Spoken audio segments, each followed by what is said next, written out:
4, 3, 2, 1. Alright, man, I know we've been talking a lot before the recording. Normally I keep the conversation pretty Indeed. limited, but I just haven't talked to you one-on-one in a long minute except for our economics talk the other night. How you been? Yeah, I've been good, yeah, and we tend to run on long tangent conversations that manage to hit on about every single topic except what we originally started on. Except when we originally started. Right.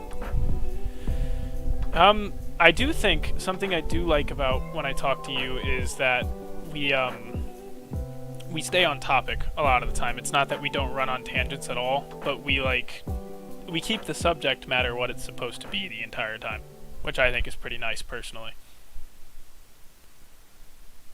I mean, hey.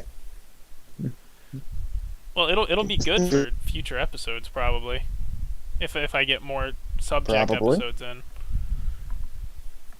Well, I know we were talking about the episode in that future episode, which, the fans will have to find out when that episode comes out. Well, I can say it right now. I'm gonna try to get this episode uploaded tonight, but next Saturday I plan on doing an episode about COVID vaccinations for anybody listening, and I've got some decisions to make about that, about who I'm gonna have on it, and how the conversation's gonna be handled. But it should be a pretty crazy episode in a good way, so I'm pretty excited for it. Yeah, hey man, once again, if you want to have me on, double Fauci ouchie, Yeah. done and over. Yeah, you got your second vaccine shot today, right? Yes, I did. Right. The Pfizer is flowing through my veins and the femvoification process can fully begin. So, how many different vaccines are there? I know one of them was taken off because it caused blood clots or something. So, there's Pfizer, which has the least amount of side effects, pretty much equivalent to the flu shot, just your arm hurts a little more. There's Moderna, which is more in terms of side effects, it's more like an MMR vaccine in regards to the side effects.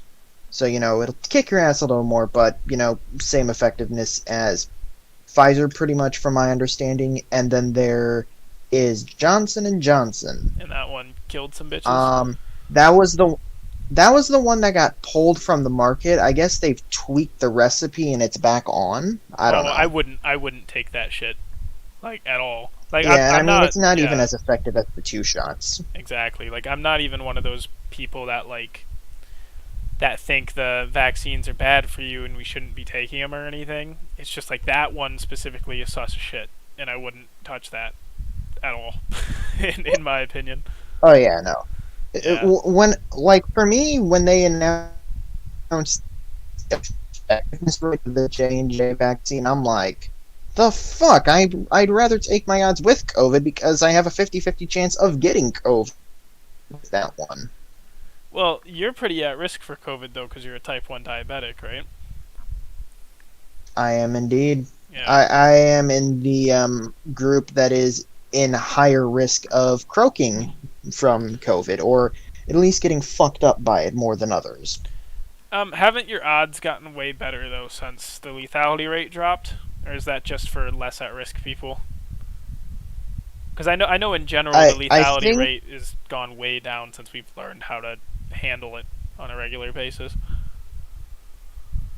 Yeah, I think...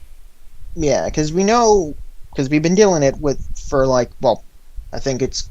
Yeah, we're on a little past COVID's 2-year anniversary, so, we, or we're 1 year, I don't know, I think it's been a year. COVID is a year or so old, so, yeah.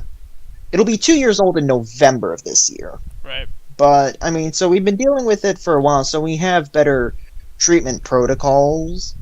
But I guess it also depends on what strain of the virus you're getting fucked with. Because, I know the Indian strain that, ravaged India for a couple of weeks, that was pretty bad. Right. I know the South African strain, whenever that one pops up, tends to cause a few issues. Right, that makes sense. Yeah. I think now at this point, it's just what strain do you have? Because I think regular old SARS-CoV-2 or COVID-19 that originally started everything, I think that got bullied by its offspring. Right. I'm gonna save a lot of my personal opinions and stuff about it till next Saturday. But Fair enough. Want to save some stuff for the audience for the episode. well, I'm gonna share my opinion either halfway through it or at the end of it, so that like I mean a lot of my opinion is already on the channel, but I'm just not gonna be blatant about it until the debate or chill conversation, depending on who I have on. Um, It'll be yeah, like your magnum till it's over. opus of your opinion on the COVID vaccine at the end, like your It definitive be a, statement yeah, an official statement, on how kind of. you feel. It'll be an official statement to my 30 subscribers. it'll be it'll be great. Hell yeah! I mean, hey, you got more subscribers than some YouTube channels. Right. I Though I think Ryan with his gaming channel got you beat in a shorter time period. No, he's got 30 subs or more. I don't know how many subs he's got, but I know like his first video got like 120 some views. Well, about that, so I'm gonna look up his channel in a minute just so we can support him a little bit, and I'm gonna say his channel name on this episode to just like, Well, you can probably put it in the description for I when you will. upload it. The reason I'm not gonna put it in the description is because how I've been doing that format lately is I've been putting people's YouTube channels in the description if that person's on the channel. You get what I'm saying? Like, Gotcha. there's a I certain feel you. way I I feel you. plug people. Like when I had Will and Hector on the channel, I plugged Stonewolf Gaming, and then I plugged Will's car YouTube channel he's got because he works on his Miata car all the time and races it. Gotcha. Yeah, actually, Fuck, everybody's getting a YouTube channel. I might as well get one as well. you should, but let's make sure you hit the ground running and make sure you know what your thing is. You know what I'm saying? Like, Me, I'd most yeah. likely being just one of those rambling video essay socialist. Yeah, but you know, you can be a rambling video essay socialist, but then I can hook you up with OBS Studio and make it so that you can bring up videos and articles that you researched and play YouTube videos to the audience, and you can have guests on if I set up your Discord thing properly if you want to talk about certain things. Like maybe if you wanted to be objective, you could have the capitalist perspective sometimes and bring me in, right? And then I'll plug you every time I do that on Perhaps, my channel. comrade, if we let Exactly. you out of Gulag. Exactly. And so if we I have a dream that eventually we will all have podcasts that can piggyback off of each other to a certain extent. We won't all have the same target market, but we'll all plug each other and share some subs. Gotcha. Because like I was talking to Badger about this, Jacob. He's all like,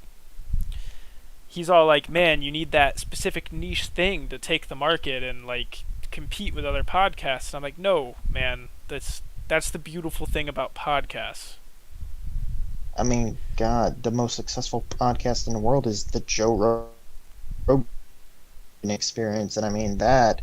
Oh my God, that can vary from episode to episode. Oh, absolutely. I haven't watched his last like two episodes because they're just MMA stuff that I don't care about. And I'm like the biggest Joe Rogan fan ever. You know what I mean? Like Damn, I might want to sometimes I watch don't like those them. because yeah, because it's like Joe Rogan has gone. He's like had, you know, Ooh, I think I lost uh, you. Oh, you're God, back. I know he's had. Didn't he have Bernie Sanders on? I think he had Bernie Sanders on, Oh yeah, he and did. he's also had fucking. I think Gavin Guinness, the founder of the Proud Boys, on. So he had everybody on. All right, so I understood what you said, but the viewers will not. You went full robot for half a second there. He said Oof. that Rogan's had Bernie Sanders on, Gavin McInnes, and somebody else. He's had a wide range of politicians on there, and that's the kind of stuff Anthony's into is political stuff. So that makes sense. I eat, sleep, live, breathe, and snort it. You seem to, and if you made a YouTube channel, it's definitely the route you should go, in my opinion. Um, True. It That, just, I mean, that's yeah. basically my conviction if I ever do start one. All I ask is that you be a big proponent of freedom of speech, though. You know what I mean? Like I'm a devout Well, capitalist, yeah, and you're a fucking communist, and you're on my podcast right now, and we can talk and have an adult conversation, even though our ideologies have tried to kill each other for centuries. You know what I'm saying? Like yeah, that. So I suggest and advise that you perpetuate a environment like that if you go about it yeah. right. Um, so I'm looking at Ryan's channel because we don't want to forget about that. Um, Hmm. this is Rye Guy the third, or just Rye Guy, my old co-host. For anybody listening, he's been doing Warzone videos on YouTube. His channel is Rain Gaming. Actually, I could probably share the window for it, and that would make it really easy to plug real quick. But he I think he has a subscriber count hidden. I didn't even know you could do that. Yeah, Or when you look maybe at that's just, I don't know. when you look at my YouTube's always channel, changing and adding no, I features. can I can see it on everybody else, just not his. He might just be hiding it until he like gets a subscriber base, because I wouldn't be surprised if a lot of people didn't subscribe to my channel just because like only 2 people were subscribed to it at first. You know what I'm saying? Like I get Yeah, I that. mean, it typically ends up being like, I think once people start seeing you have like 1,000 or so subscribers, that's typically when channels start to snowball, if I understand correctly. I think you're right completely. Because at least then you have a relatively sizable base to call upon. Oh, for sure. It's just yeah. I'm trying. It's not that I'm. Yeah, I am trying to simulate it a little bit. Obviously, I'm doing my own thing here. This is mine, but like Joe Yeah. Rogan is a super transparent guy, and the way he does his podcast is transparent. He doesn't really hide anything, you know. And Yeah. I want it all to be out there. So you're gonna see my sub count. You're gonna see my view count. No inappropriate comments are gonna be restricted or anything. Like I'm trying to be the biggest advocate I for free speech I personally can be. send inappropriate commenters to the gulag. Like, but yeah, it's just like I want to be as big of a free speech advocate as possible, and if I'm gonna do that, it's gotta be like this. You know what I'm saying? Yeah, I feel you. So now, Ash, I got a question for you. So, Have wait, you played the game I got you? Have not you yet. indulged I plan on in doing giving that your tonight. life to Kenshi and the Lord and Savior Beep? I plan on doing that tonight, and I'm excited. But real quick, for anybody who's actually watching the podcast episode, this is Rye Guy's YouTube channel. He's only got 3 videos at the moment, but he edits the shit out of them, and he does a pretty good job at editing. So you guys should give this a look if you're interested in my old co-host or anything. And when I finally figure out what subject I want him on the podcast for, I'll plug him properly. Hide that away now. I feel like if you were to have him on for any episode, being with being it Ryan, you'd probably want him on for like business or entrepreneurial stuff. Something like that. Like that's why that's why I haven't had him on yet, and that's also why I've talked about this multiple times on the podcast thus far. Is it's just like I don't want him on for political stuff because we're gonna agree or just misunderstand each other. Yeah. I don't, and he doesn't have any specific niches that I would talk about like on a regular basis. There's a few things I could talk about with him, like I could talk about music, and I could talk about tattoos. Mm-hmm. And I'm actually thinking about getting Yeah. some tattoos myself, actually. Not Rye guys, not Rye guy style tattoos, because he's a bit wacky Not with not it. a full Sleeve, like quarter yeah, sleeve of them. exactly. But I am thinking about getting a tattoo to start, and I've got an idea in the works for other stuff. But like, um, and it's nothing I couldn't hide with a shirt, obviously. Yeah. But yeah, I just other than those two like niche subjects, I can't think about a whole lot to talk to him about. Especially because like one of our last episodes ever, after we recorded a bunch of them and realized we kind of had like we were making some good pasta with our fucking channel, right? We did a Yeah. we did like a mission statement episode kind of thing where it's just me and Ryan just talking about like the point of the episode and our personal views on things and stuff. And that was kind of his shooting the shit episode already. So I can't do one of those. Yeah.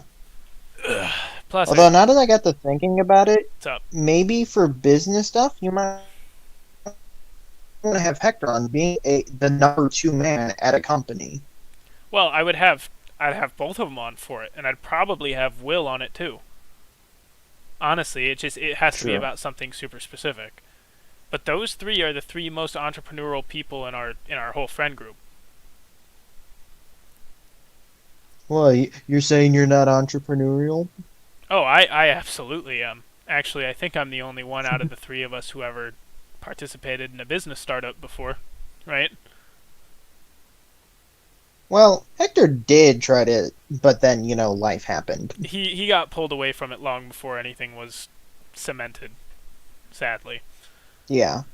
But I am the only one who tried to start a business, and I would say it was a business. It was just illegal as shit and not paying taxes. So, it'd be that way. Not that the services I was providing were illegal. Give me that feed. Yeah, just as a disclaimer, I was not doing anything illegal for the business. I just did not have a business license of any sort and was going about my life just selling my shit and making money. So, yeah. Dude, you better hope the IRS never finds this video. Oh, they can find it. They don't know who I am. And also, on top of that, they don't know what I did. They don't know what I did. They don't know how much money I made. They don't know any of it. Plus, I'm a financial dependent while I'm living with my parents. So if they are like, where'd this money come from? I'll be like, my dad gave it to me. Also true. Exactly. So it's like, whatever. But, yeah, I would have a business related episode about them, but I can't just have an episode where it's like, oh, let's talk about business. Right? Like I'd need something to happen in the news, something specific to happen, something interesting like that. Yeah. Yeah.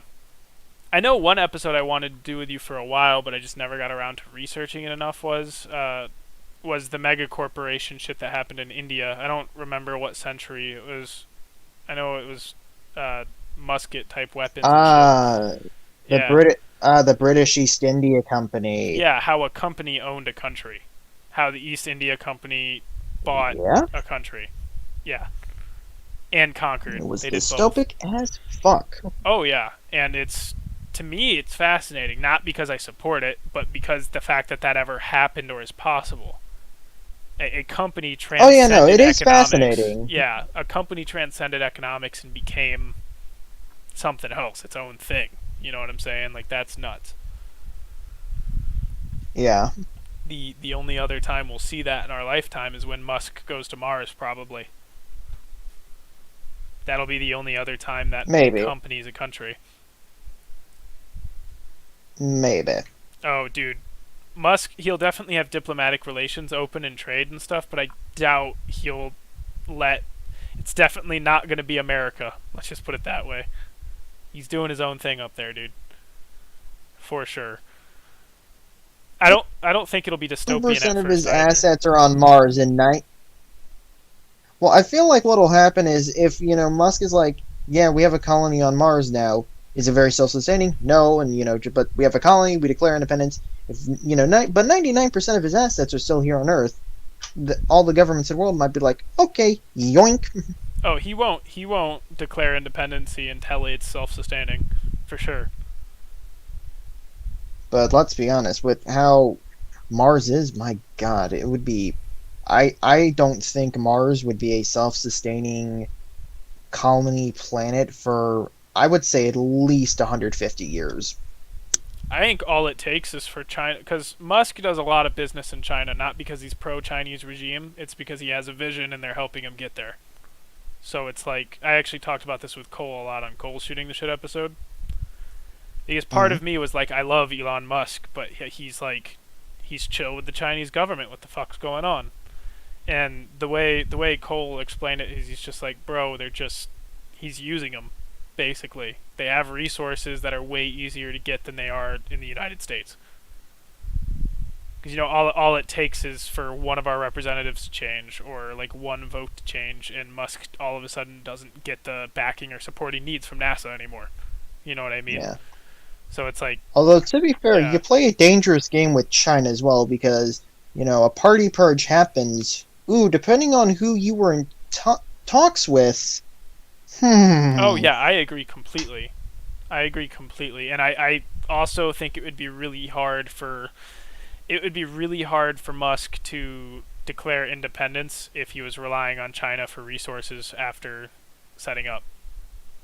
I'm just saying Yeah, because that is an avenue he can go down though to try to not give a shit if we take his assets, if the United States does.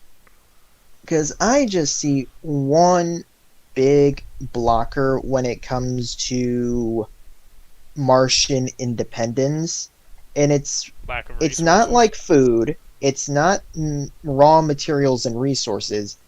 It is the lifeblood of all living things, water. I actually think they could synthesize the water all right. One, through recycling things like urine, which is gross, but it could work. And two, as long as they don't have a massive ass population, there is enough ice that accumulates on Mars on a regular basis, and mining asteroids and things. Obviously, we don't have crazy good technology for it now, but he's moving fast, dude. Yeah. First rocket to go back up and come Uh, back down. You know what I'm saying? Like, yeah. And I mean, like, I guess if, say, somehow we made water synthesizing technology, like we were actually able to fuse the hydrogen and oxygen atoms together to form water, then I guess really, space colonization is the fucking limits because, unlimited water. I mean, All you just got to do is yeah. go out into space, grab some gas, find the amount of gas you need, Hmm. boom, boom, boom, boom, boom, water. Well, we can do that too. It's not like we don't have the ability to do that right now. It's that it's hard to not blow up the room when you do it, and Yeah. it's hard to not blow up the room when you do it, and we don't have very good mechanisms for collecting said molecules or compounds. I think Yeah. compounds would be the correct scientific term, but Well, I feel like if anything, then, because as you said, it's the current technology would not be effective. yeah, You'd probably then just want to do seeding facilities on Mars, where you just have facilities specifically dedicated to to melding doing that. hydrogen and oxygen together to make water and seeding the atmosphere. I absolutely think that's what he'd do, but I don't think they'd seed the atmosphere. I don't think Mars like I think Mars will be its own independent country, and it's because like even if the like United States colonizes it instead of Musk or whatever, it's still going to be its own country at some point. I don't. I find it very unlikely that we will inhabit other planets and all be one unified thing. Oh no, I Yeah, that's very unless we unlikely. have There will be FTL revolutions. travel. Exactly. I agree. Without FTL travel, faster than light travel, for those listening, there is no way to effectively govern a space empire. It takes too long to get from point A to point B. Yeah, the only celestial body outside of Earth that I feel like could remain effectively in Earth's sphere control Moon. would be the moon, and even then it takes like what, a couple of weeks. Exactly. And I absolutely think the moon would stay part of the world government, whatever the hell it is when that happens, but I think it would mostly just be it'd be a transport depot and military, probably. I don't think people would like be living on it. No, I think people would probably live on it. It would probably be a heavy I feel like if we colonize the moon, it would serve a couple of things. One, minimal mineral resources out the ass. I agree with that. I do. Two, um, scientific research for days, Right. and spaceship building. Yeah, the Like it would transport be, depot. That's what I was mainly like shipyards and stuff. yeah. I think it would only be industrial, and I don't think it would be like this major metropolitan. Like people would live there because of said jobs, but I don't think it would be Hmm. like a colony. I don't see that. I don't know. I think I don't think it people would could. want to, just because it's so inhabitable compared to Earth, which is right there. You know what I'm saying? Yeah, but I mean, it also depends on what sort of technologies we end up having. I Right, mean, if it's like a 2-hour trip from Earth and back eventually, then like, yeah, yeah, for sure, people would go to the fucking moon all the time. yeah. Um, but yeah, Mars would totally get its independence somehow. Maybe not keep it forever, but it's gonna get it at some point in human history. I can say I that without a mean, doubt. I guess you could say perhaps Mars would never really have to declare independence because it would kind of have its own de facto independence. It could just pay lip service to saying, "Hey, yeah, we're still with Earth." Right.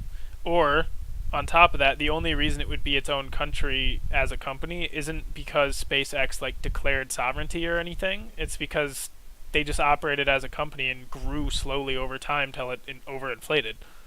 You know what I'm saying?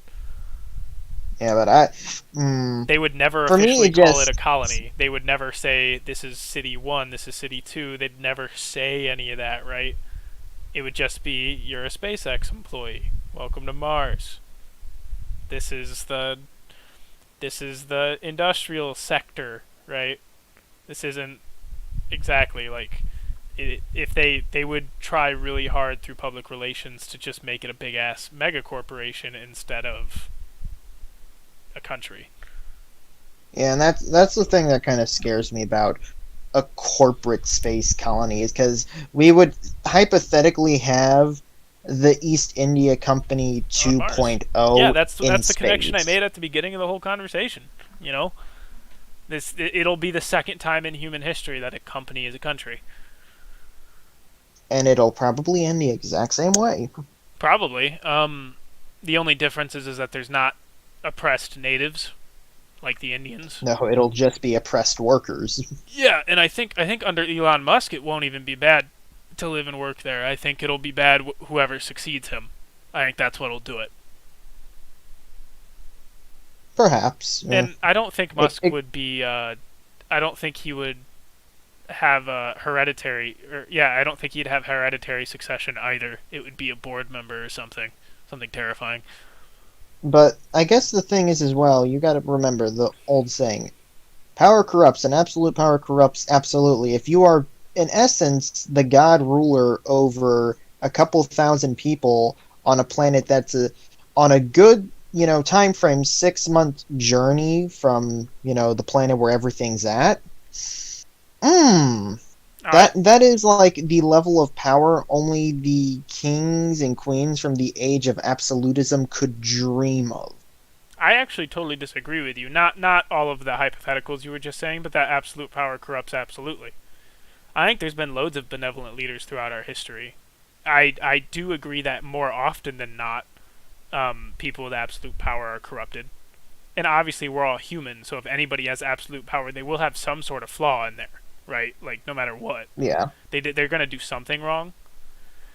But like in general, I think what curbs absolute corruption with absolute power. I was having this conversation with Ben the other day. We're not going to say his last name because podcast.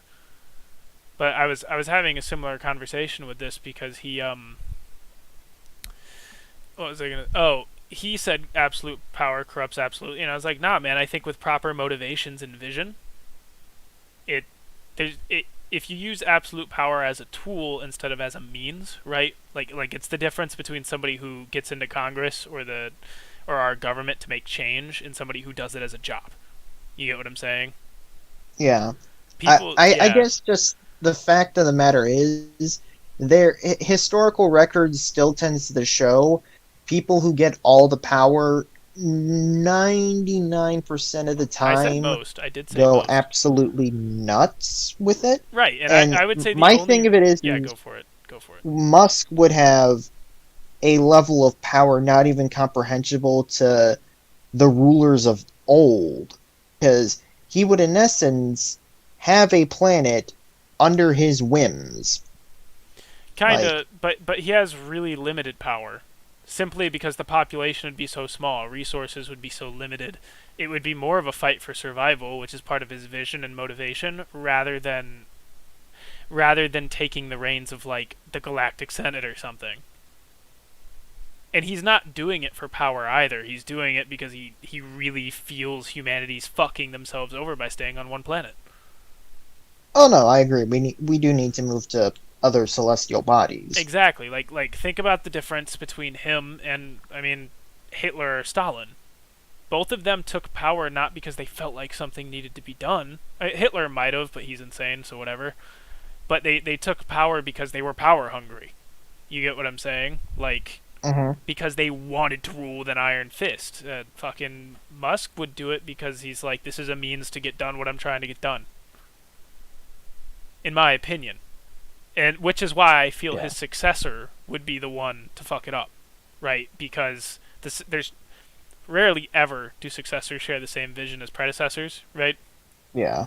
And then on top of that, the successor would inherit, like you've heard the saying, easy times breed weak men breed hard times breed hard men breed easy times, and the cycle continues, right? Yes, I've heard that saying. I have some disagreements with it, but I understand the saying. Oh, that's interesting. I'll close that.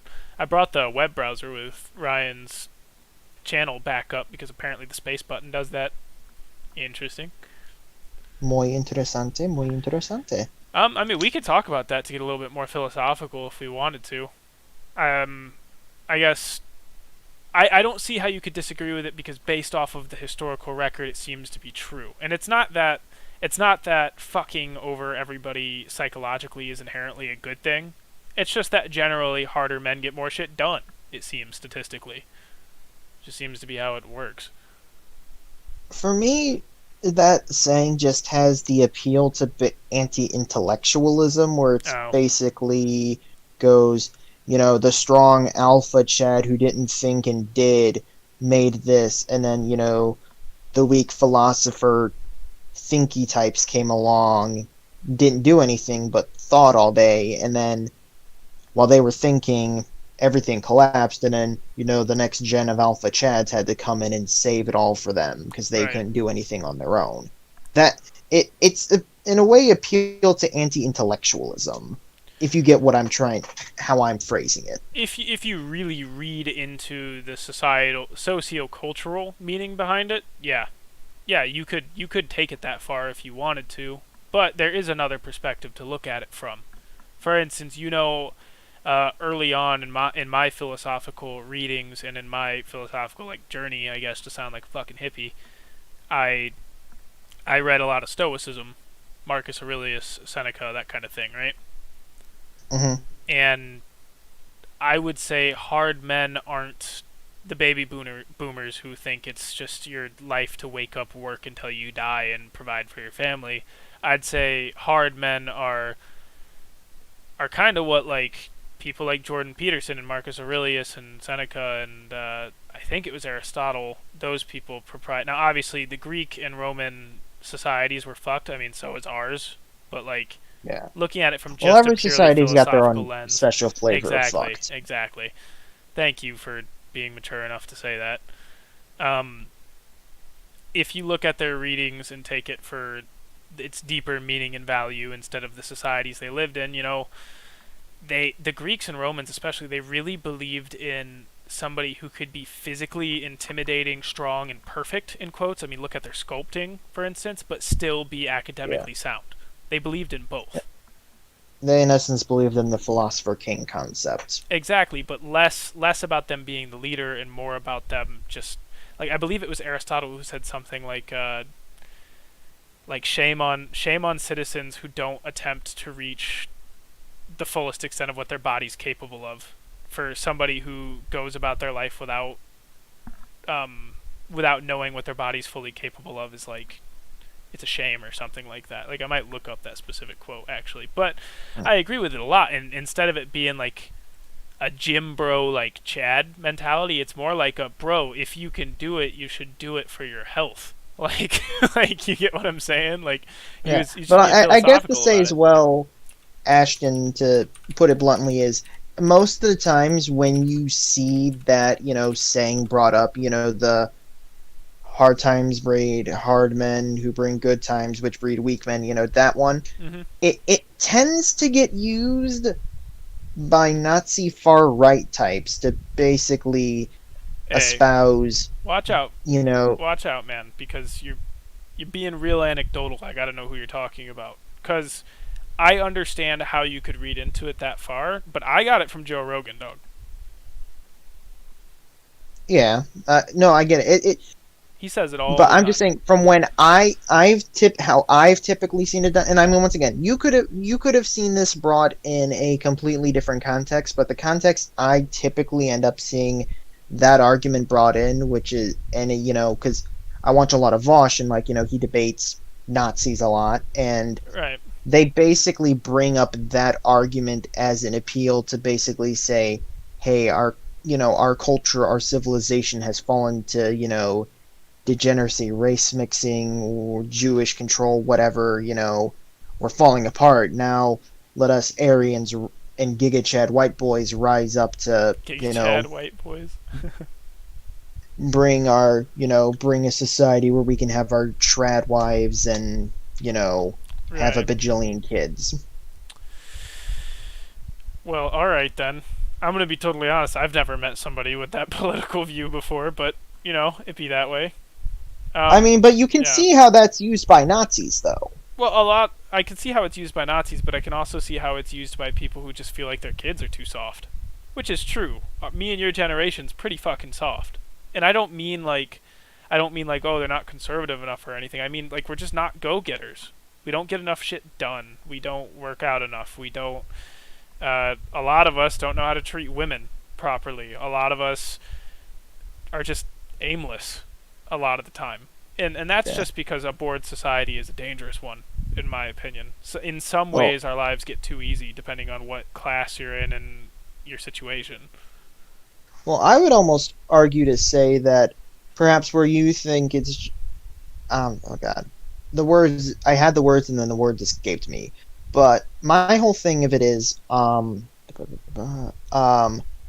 that because our generation has just experienced so many crises that are considered, once in a lifetime. Like, let me see, we've watched the stock market plummet twice when, it's a typically only once in a lifetime event. We've witnessed pretty bad hurricanes that and natural disasters that mess up, huge portions of land and stuff that are supposed to happen not very often, once a century type things, and like we're getting them every 5 years. So it's just like I think our generation is defined by constant crises that we've not been able to fix because our appeal to the authorities has gone on deaf ears.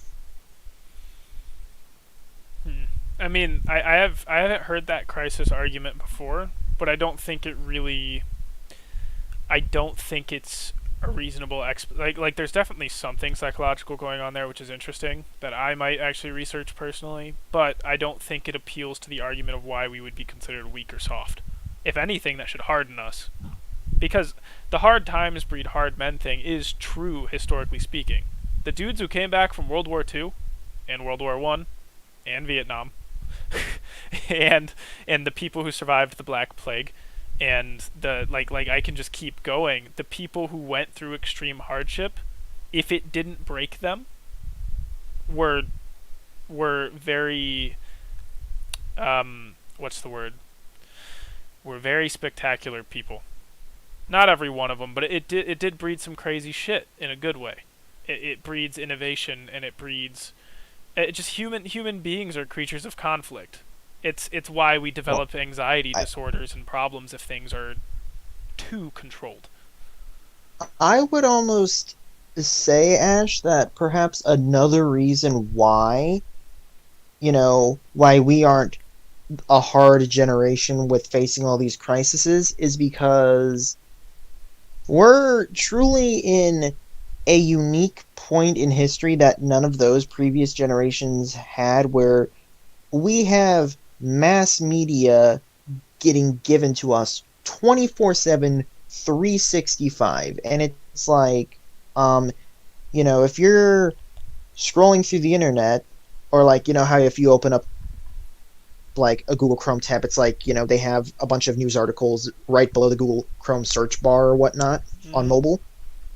It's like if you open up Google and it's like, you know, fires ravage Australia. What can we do? And then it's just like, oh, such huge things and whatnot, but we can't do them. Or it's like, you know, um, economic collapse. What can we do? And it's like, oh yeah, there's nothing really we can do. From these articles, it's just like it almost would breed a sense of defeatism into people. It is what it is.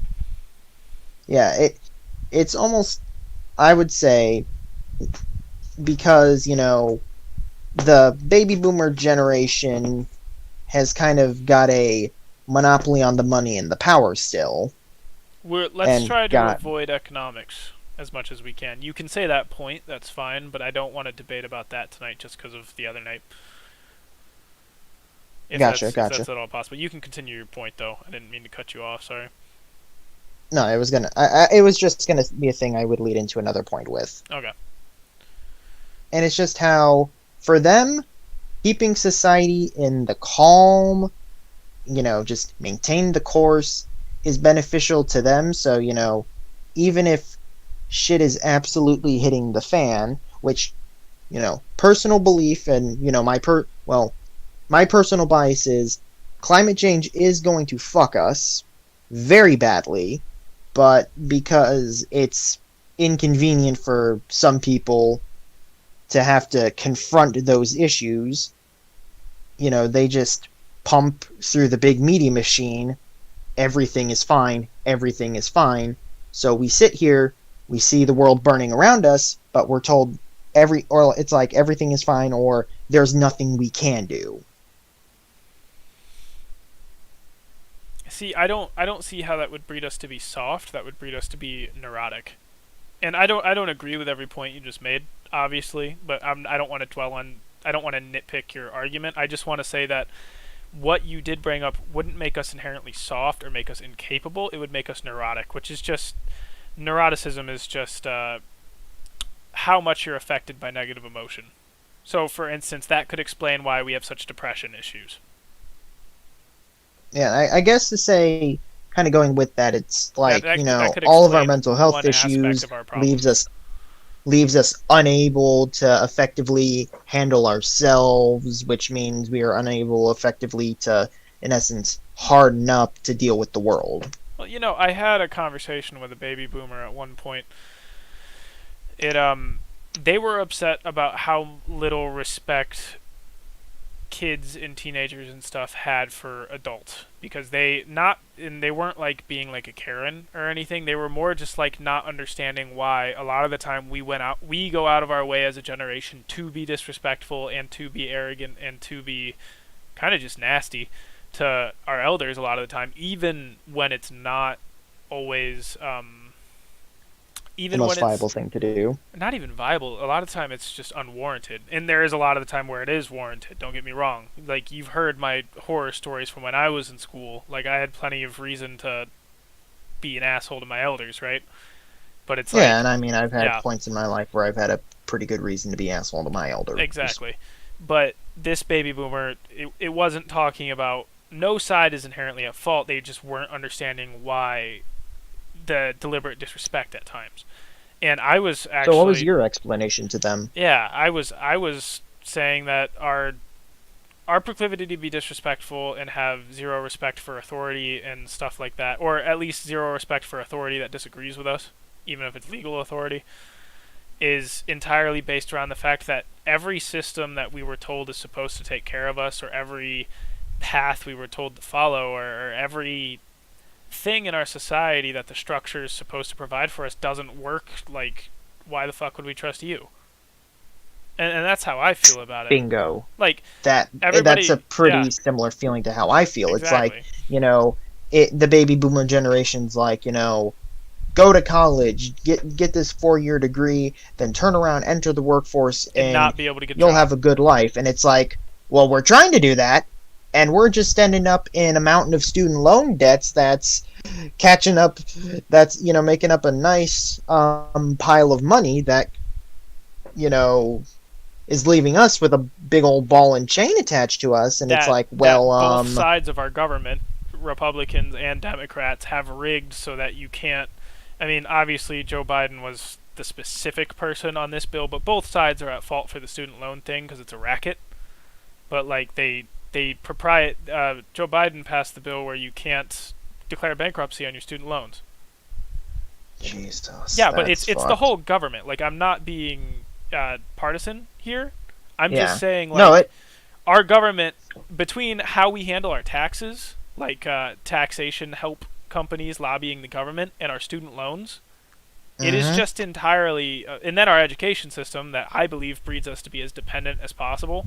Like I just said, tells us this is the way things are done, this is what you should do, and your life will turn good. Then it doesn't, right? Yeah. Like, those three things working together is why our generation's the way it is. Because Yeah. because when we do have mental problems, because when because when something absolutely fucking terrible happens to you and you get depressed about it, which is a natural response, and then you go to a therapist for Yeah. help, and they put you on antidepressant medication when there's actually something wrong in your life, it's not a chemical imbalance. That's why we have a Yeah. distrust for the system. It's basically, the system told us, this is the what, it's supposed to work, it's gonna work. It worked for me, it'll work for you, but it doesn't. I just, yeah, understand. I'm not as two-dimensional with politics as I seem. Like, I do believe there's problems in our society. Oh yeah, I know. I know that we've had many of deep intellectual conversations where we've gone hours just rambling on about Yeah. a particular topic. So no, I completely get that. I know you have a deeper sense of politics than just tax is bad. Ooh ooh. Yeah, I mean that's my favorite one to bitch about, but yeah. Yeah. Um Well, everybody has their favorite thing in politics to oh yeah, bitch about. absolutely. That's what I'll be bitching about when I'm 80, playing my guitar in my rocking chair on my porch when I'm older. That's Who says we'll be drinking able twisted to? Who, teas. who says we'll be able to live long enough to reach that point? Hope so. Um I mean, to compound the system just kind of being broken to a certain extent, the problems when I was in first grade, and for those listening, yeah, I know it's kind of outrageous what I'm about to say and kind of outlandish, but when I was in first grade, my first grade teacher was like voted teacher of the year. Okay, everybody called her Miss U. That's not enough to like cause any problems, right? And honestly, she's probably dead by now. Anyways, it was like what, 20 years ago? Fuck. um, what I was gonna say though, Miss U, everybody thought she was like the most amazing, best teacher ever, and that like she was the best thing for students. And like I was a troubled kid. Don't get me wrong. I had behavioral issues, but I would say the vast majority of my issues were I had a learning disability, and I was just misunderstood a lot of the time. I had a hard time following directions. It wasn't me trying to be disruptive or trying to have problems. And Miss U instate or not in yeah, instated, maybe. I don't know if that's a word. She implemented this system where she could report to my parents about my day at the end of every school day, or at the end of Ooh. every work, or and at the end of every week.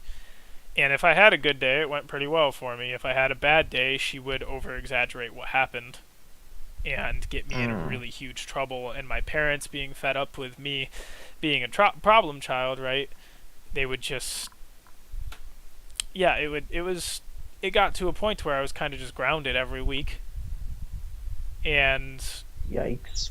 I kind of like hated my life for a minute. And in first grade, I was a ballsy little kid, right? So during like while the class was doing some kind of activity and Miss U was sitting at her desk, I walked up to Miss U's desk and confronted her, and I'm like, "Hey, I need something to stop."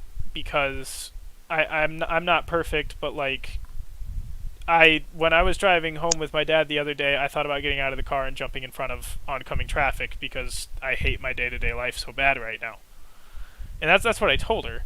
Obviously, I wasn't that articulate because like I was in first grade. But Yeah, I I was like mean, I no kind of first hate grader's my articulate. I hate my life right now and want to jump in front of a car, I believe is what I said. And she got angry with me and sent me back to my desk and like threatened to like send me to the office or something. What the fuck? Yeah.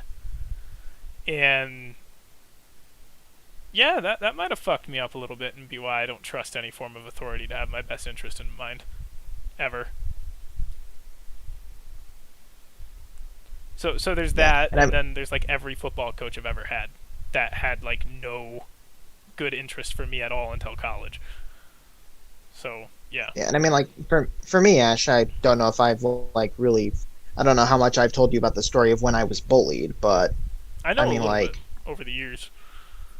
yeah, I mean, for me, it was fourth grade, and kids who I had known since preschool, who had been my best friends up to that point, all decided to start bullying me because, I didn't join the Pee-wee football team, but I still wanted to be friends with them, but, they wanted me to be on the football team, and, the petty shit you get bullied for as a little kid, it's absolutely astonishing. Um, if you don't mind me asking, and obviously I want you to consider, or not consider, I want you to continue your point in a minute.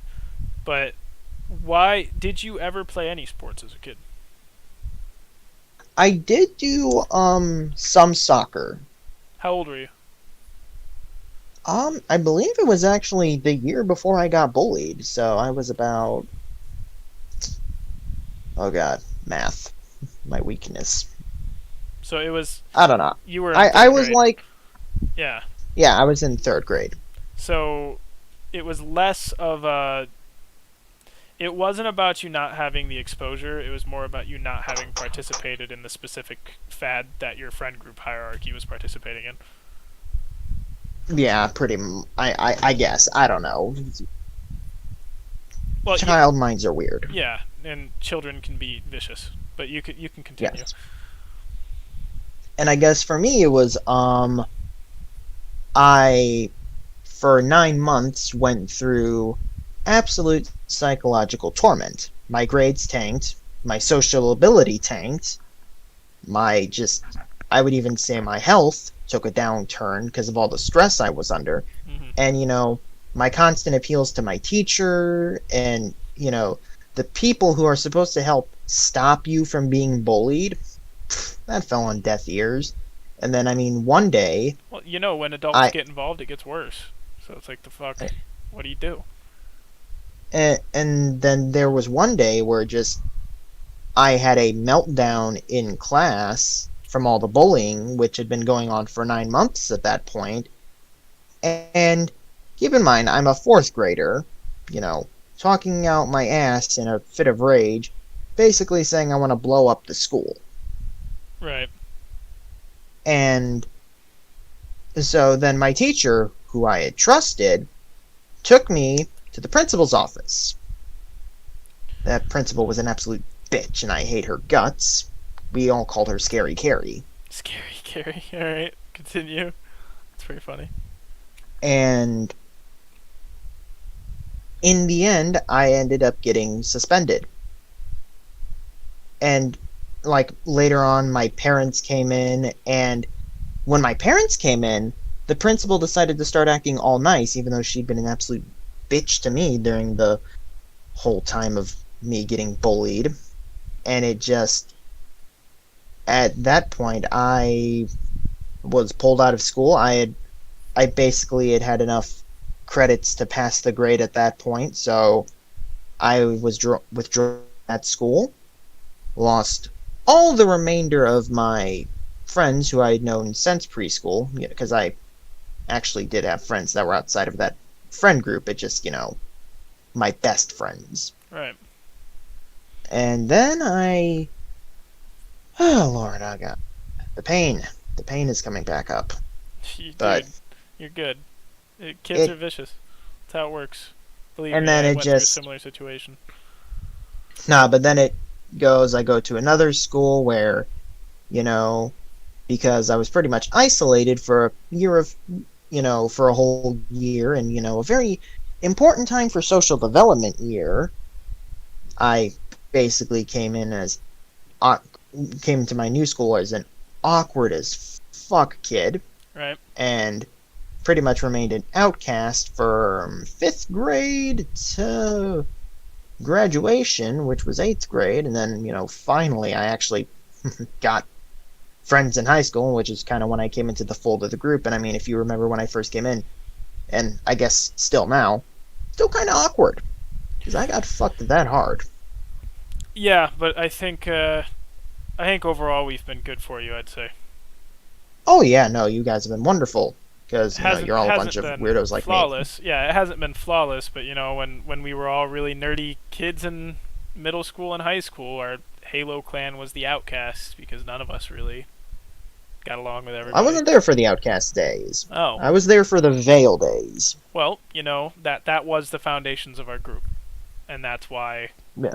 that's why we kind of work the way we are. But yeah, Mm-hmm. and on top of that, when we would go into clan battles and stuff on Xbox, we would play Hey Y'all really loud because it was fucking awesome. Because we were named after the Outcast. But yeah, Hell yeah. um, yeah. I mean, I had a really rough time in school too, and it wasn't just with teachers and stuff like that. It was like obviously Sorry. you're good. It was there's the football stuff, right? Where you Yeah, I know you hated that. I yeah. remember that. Not only was I always subjected to something I didn't really want to do, but on top of that, like I didn't fit in well with any of those kind of kids at all. And my parents always struggled with that. They're like, "Why aren't you just getting along with your teammates? They're supposed to be your friends." And I'm like, "Dude, you got to understand that like certain activities appeal to certain psychologies, right? So like certain characters of people want to do certain things. I'm the Your kind brain and your body did not match up. Well, there's that, and then on top of that, it's just like the kids who played football were the kids who watched it on Saturdays and Sundays, and the kids who played fucking Madden on Xbox, and like they all had like their own culture that I didn't really fit into, and that I didn't adopt because I Yeah. thought it was boring, right?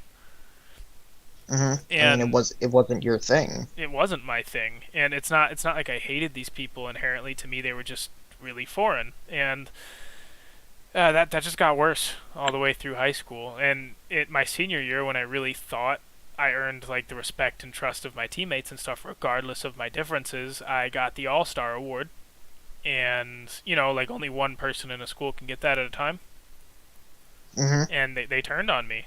It didn't get like really ugly because I was a fucking 350-pound behemoth, right? But Yeah, I remember that. like people who I'd been joking around with and having some camaraderie with and like kind of trusting a little bit, they started talking shit about me behind my back, and like it just it startled me a little bit because I was like, damn man, I thought I finally became the exception. So that You happened. you thought Yeah, you had finally broken through. exactly. Because yeah, there's that, and then I've always struggled with getting called fat growing up. That was always a big problem. And then in elementary school, I had a lot of problems because um, not only was I the troubled kid, but I started a really bad compulsive lying habit and a bunch of other issues. And then on top of that, I was like the only third grader to be into politics, like ever. So like, I don't even think I was into politics at third grade. God damn. oh yeah, and I loved it. And back then, I was like, let's just say I was a Republican back then, right? So like, just yeah, I was real hardcore everything. Like, dude, I listened to Rush Limbaugh in the car when I was a kid. Yeah, that was my choice, by the way. Like, my dad didn't brainwash me. My dad's actually libertarian. He's not he's not Republican. So that was just me. He let you listen to Rush Limbaugh? My dad let me do whatever the fuck I want. I'm whatever I want to be psychologically and politically. My dad, he'll argue with me about things because me having free speech and free thought doesn't mean he can't. But Yeah. my whole life, my dad, I'm allowed to have my own opinions. It's always been that way. struggles with my mom sometimes just because she's not overtly political to begin with, right? So like if I start spouting some stuff or listing off statistics and stuff, she's like not prepared for it, and she didn't really care about the subject to begin with. So it's like, yeah. I gotcha. I gotcha. But yeah, I got bullied really bad for all that kind of stuff, and then also throughout my entire life, ever since elementary school, every time I've had like a girlfriend in quotes, because like in elementary school they're not really like it's not a real relationship. Yeah. They've always lasted like 2 to 3 years at a time, all the way until high school. My parents joke around and call me a serial committer, right? Damn, I So only had like my elementary school girlfriends only lasted 2 to 3 weeks. well, man, when you're all deep and philosophical and shit at a young age, you're kind of interesting to girls sometimes. In high school, it's like, oh, you're one of the other 50 depressed people, so you know what I mean? Like, Yeah. it wasn't really interesting anymore by that point. But like, I still found photographer. We're gonna call her that, by the way, not by her name. Gotcha. But I found photographer in sophomore Spanish class, and I've been with her ever since. Yeah. Yeah, You and could also go with yeah, the name Cole gave her, which is Lady Sun Hat. yeah, but photographer is her Xbox gamer tag, and the reason I go with that is because it's the X Bros. Gotcha. I gotcha. That's a little bit of a cringy name, but it's all right. It's grown on me a little bit, It's and our thing, yeah, Let her run with it. it be that way. I wish we could have properly not monetized, but properly documented our friend group's shit over the years, like on YouTube or something, without it turning into a job for anybody. Like to memorialize us a little bit and to remember the people we've lost over the years, because we've lost a lot, especially before you even got here. Yeah, from all the stories I hear, it was like what 30 people at one point. Yeah, and we've lost more than that because it at one point it was like 30 people, and then it capped out at like 12, and that's about where we are the majority of the time. But people cycle in and out all the time. Hmm. And then there's satellite friends who will disappear for like months and then come back for a week and they're gone again. And that happens. Yeah. Like Noble 6 is a satellite friend because he's there if you play PC. Otherwise he doesn't exist. Yeah, but then again, you also gotta know Six is like Hector. Fucking is just busy busting his ass. Kinda. He gets plenty of time to play video games. It's just I don't even think the man has an Xbox. I've been playing Stellaris with him lately, and God, Yeah, he's a fascinating individual. He picked up the game without ever seeing it or anything, and just fixed the economy in 2 seconds. I was like, whoa. yeah, that's what Cole told me when he came over to my place on Memorial Day. Yeah, like he joined mid game. Like for those listening, Stellaris is this like huge grand strategy game in space, like where you get to govern space empires, and it's super intricate, and there's politics and economies and laws and war and like all this crazy shit, resource management and stuff. And Hmm. our friend Noble 6, he's probably the smartest guy I've ever met personally. Very, very interesting fella. He joined in the mid game, joined as an AI player, a computer player, and took over that country. And I guess it was in total shambles when he first came to power, and like in 5 minutes he was like an economic superpower. He just like made it work, and it Let's was be honest yeah, though, like any game Six plays, he knows he if he doesn't know what he's doing, he figures it out fast. he does, especially RTS games, real time strategy games. Well, I remember the one Arc server, the like few Arc servers we've ever managed to get him on. He always just like goes off somewhere, builds like a little shack, but in that shack he has everything. And not just that, if you find one of his shacks, it's got like automated defenses on it and shit, while the rest of us are running around with stone hatchets. Like what? Yeah, it's like he goes off, and while we're entering the early industrial age, he's just fucking flying around in spacecraft. Basically, I mean, Noble 6 has always been playing 3D chess while the rest of us are drawing stick figures. He's crazy. Yeah. Yeah, he plays chess Yeah, while we play checkers. for sure. I'd want to I'd want to shy away from video game stuff, not because I'm like it's not because it's a bad subject per se. It's just because like I don't think all of my viewers are gamers like at all. Like me and Ian's gaming episodes, those are my worst episodes, and it's not. I don't even think it's because it's bad content. I think it's just I don't think that's who I've got right now. You ain't got the gamers. I think I got podcast people. I mean, you know what? Fair enough. I mean, Yeah, you're going for a podcast, you get a podcast audience. right. And I'm still gonna continue the gaming episodes with Ian. I want to convert it more into a gaming news segment uh, than just talking about game theory and stuff. 'Cause me and him Yeah, talked like for talk like about industry news and yeah whatnot. yeah because we talked for like 2 hours about about the art style of the Halo universe and how I feel 343 fucked it up, and that was just like that's some nerdy shit, man. I ain't gonna lie. That is some hella nerdy shit. Yeah, and I God, think no wonder that episode tanked. yeah, and that's why I'm really happy that I fell into the like podcast niche out of everybody in our group because like I can talk about anything forever. Like True. yeah, it's the one thing I think I can properly have self confidence about. I can bullshit like any conversation and still not even lie while I'm doing it. No, you're trash. I yeah, like I tell you, dude. Oh, it's the cringiest shit ever. Here, this will be how we change the subject. Like I told you, I was a compulsive liar in elementary school and stuff, right? Yeah, I mean, I think everybody has their little bit of a compulsive liar phase. Yeah, but mine was so bad that like I fashioned like my own identity and shit, like something else. And you know, Fuck. kids are gullible, so like you can fucking get away with shit like that. And I just lied about everything. I just lied about everything all the time, and like gave myself a completely different backstory and stuff. And like it's cringy for me to remember, but then when I later on in high school I met somebody like that, and it just like I've never It's that cringed out Eminem so line, hard. snap back to reality. Yeah, like I've never cringed so hard in my entire life, and then on top of that, like I was like the therapist at my high school. Like people who were Yeah. fucked up and having problems, I tried to help them. Back then, I was really into psychology and like really thought I could help people. And this guy, like, it just reminded me so hard that I was like, nah.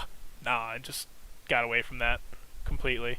By the end of high school, he ended up being pretty normal, so that was cool. And That's good. he was like one of the few guys on the football team I got along with. And then on top of that, I saw him while I was working at Walmart one day and said hi to him, and he seems like he's doing great. So that's fun. Happy ending. Absolutely. Yeah, so there was that, and I got bullied a lot and all that kind of shit. So I've always really jived with you and understood that like section of your life because I had a very similar situation. Yeah. But I guess we kind of did come away with two different takes on that, though. Yeah, I mean, there's reasons for that, different philosophies that we've found and stuff, and certain things Yeah. that work out for certain people. And like obviously, I don't think your ideology and philosophy works, and it worries me because I consider you to be like a brother, right? And I want you to have the best outcome, but at the same time, it's like And I guess, vice versa for me. exactly. And at the same time, I proprietary free speech and individuality so much that I'm gonna let you do whatever the fuck you want to do and just tell you how I feel about it. So, Okay, and I mean, I think I pretty clear about, my feelings about capitalism and whatnot. right.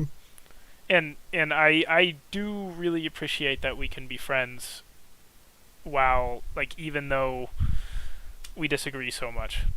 I also Yeah. appreciate that you stopped like throwing me under the bus every time you got angry too. Like I think like a year and a half ago that was a constant thing you used to do all the time when we were a bit younger. Just a little bit. Yeah. And you've totally matured out of that in the last like year and a half, which is cool, and I've gotten way better at talking to people. So, growth. Indeed. Growth. I think I went from like a Ben Shapiro kind of debater kind of person to just like a let's kick back, have drinks, and talk about it, bro. kind of mentality. I mean, fair enough. If that suits you better, that suits you better.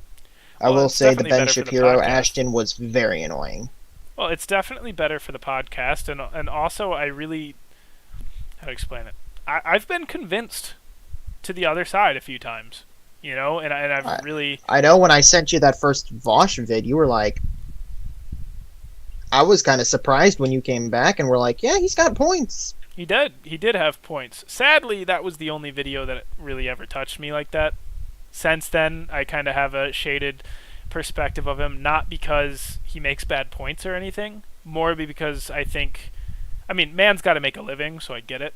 This isn't me attacking his character. I don't think he's really trying to convince people. I think he's more or less trying to fight back. I think, I would, yeah, I would have, I would have agreed with that if like a month or two ago, but I would definitely say seen some different shit now since then. he's going about more of a I would say since he's ended his, well, he hasn't completely ended it. He has to have a second debate with Hakeem, but since he's really kind of dropped the whole tankies, after he's basically kind of fought the lefty civil war and kind of came out T-posing on, the Stalinist. Right. He's basically kind of shaken off the just kind of rage and snappiness that he had towards everybody after that, and has gone more for a coalition build mode. He's kind of returned to the Vosh that I sent you that video on. Right. I mean, I guess here because like obviously I saw some really radical stuff from him because I started watching his content like on my own, right? Yeah. And I stumbled upon some stuff that just like kind of irritated me. Not because he made bad points and not because like he confronted me about stuff, more because I just didn't like his conversation style and how hostile he got a lot of the time. And obviously a lot of the time his guests or not guests, he's not running a podcast, is his opponents, right? I guess Yeah. I don't enjoy watching the combat because I think it's pointless. I guess is the problem. And that's why I don't watch Ben Shapiro, right? That's why I don't do that kind of stuff because Yeah. they're not accomplishing anything. They're not changing anybody's mind. They're rallying support for your political cause from people who already agree with you doesn't solve any of our problems. And I'm not Well, I yeah, what's up? well, I would say because a lot of things Vosh does tend to hit on in some of his streams when it comes up, when like people do critique him on his debate and his debate style, is he basically, the line he tends to give is that when he's debating Nazis and hard right types, they typically only respect one thing, and that is, if you Strength. appear like a Giga Chad, an alpha type.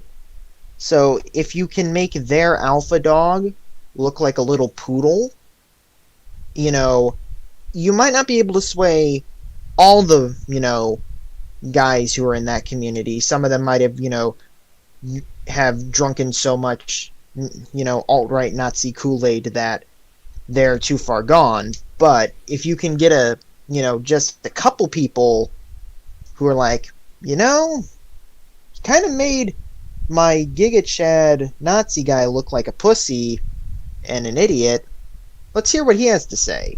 Because that's the thing he does talk about, is like, his debate style for those type of people is deliberate. I understand that, but I don't think he's really trying to convert said people. I think he's more or less just trying to hurt the opposition, which I understand the point of, right? But Which, I mean, can you blame him for trying to knock Nazis down?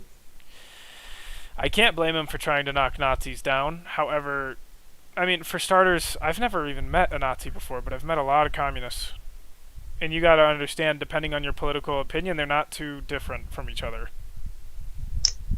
Depending on Yeah, whose perspective you look at. And I know you're not a I tanky. I'm talking to you yeah. right now, right? But like, Yeah, and I mean, like, I guess to say is definitely, if you want to get a more clear distinction on options in the left, I could send you some of his stuff on the tanky arc that he's gone through, where it, no, I know the difference. Believe me. One propriates a military dictatorship, while the other wants to turn the class system upside down or eradicate it. I do get the difference. It's just how do I explain? Economically, you're as bad as the Nazis in terms of what I believe in. You got to understand, like what you want to. And I'm still gonna keep talking to you, and I still value our friendship and all that kind of stuff. Understand that out the gate.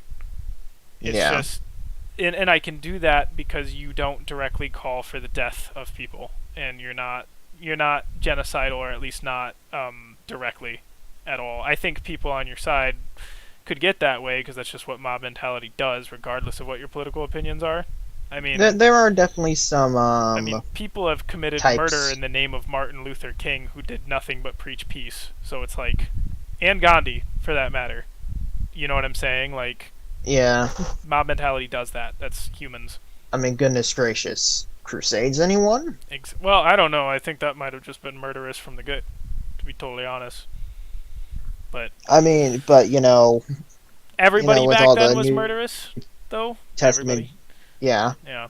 But I mean, if you're doing a religious war in the name of a man who preached peace and love. Oh yeah, yeah. That connection's totally great. I thought you were referring to the popes who called it. I'm like, I think those people were more likely to kill anybody than anybody else on the globe at the time. Oh God, Yeah, medieval popes were disgusting. they were. I mean, honestly, I think anybody with medieval power was disgusting, let alone the popes. But I mean, there's a reason feudalism Agreed. had to die. You know, in most places it has, thankfully. But Yeah. Most of the last kingdoms on Earth are in the Middle East, and I believe, yeah, most of them are in the Middle East. and a lot of the ones that are still monarchies in name are like fake monarchies, like Britain, shit like that. Yeah. What else was I gonna say? Oh, so like, yeah, economically speaking, from my perspective, you want to commit economic genocide. Like, it's just as bad as the Nazis. Actually, economically speaking, I fear both of you equally the same. Like, you'd both kind of do the same thing to me. An overarching government power would take my means of production in both groups. They just how they would use Mm. it is different. Once again, I disagree with you very vehemently on this. I would say the Nazis would simply just come to you say, "Hey, you can run your factory, but can you make this line here for guns?" Hold up one second. That's what they would do.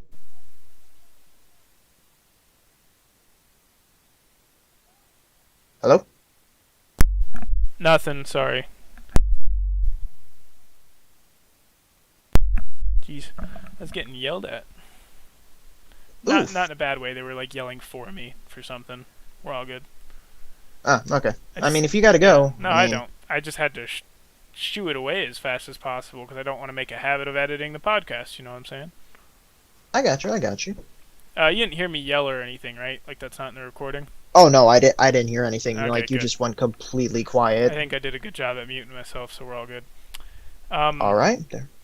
No, I get what you're saying, but the Nazis, they did believe in socialized economics. That doesn't mean like the big But difference is the thing socialists is, think it's for the people. but yeah, the Nazis were socialist for the autocrats and the guys who were already in power. Like, oh yes, Mr. Volkswagen, your business will not fail. We will buy your Panzer IVs for all time and purpose. While I mean, you can still make your Volkswagen Beetles for the Yeah, people, but but just that's as long as we have our tanks. that's the same thing though. It's not like so. But For instance, mm, you get to continue existing as long as you give us what we need. So I guess here's how I would explain it. In terms of means for production, both ideologies are inherently dictatorial in telling the people who control said means of production, whoever it is, when the ideology takes power. Both are inherently the same in how they make them do shit. The Nazis just viewed it as, if you're super rich, we're gonna let you stay super rich. But understand, if you stop being rich, men with guns will repossess your shit. but I think you also got to think as well, Ash, with the Nazis. Labor laws were pretty much scrapped Yeah. by them, and No, fascists definitely they're focus more on efficiency than they do focus on the rights of the people. I get that. I'm saying is, I feel like if it came down to the brass tacks of things, and there were two factions left on Earth battling each other, the commies and the fascists, I feel like if it were to be decided by pure economics, I feel like you would side with them. Me? Yes. Okay. You. All right. Let me think about this, because I think you just laid a bunch of fucking mines all over the place indirectly. Alright. So, we're only talking about economic systems, none of the atrocities either side has caused. So there's no None genocide. of like we're blinders to everything else. We're just looking pure economics. Okay.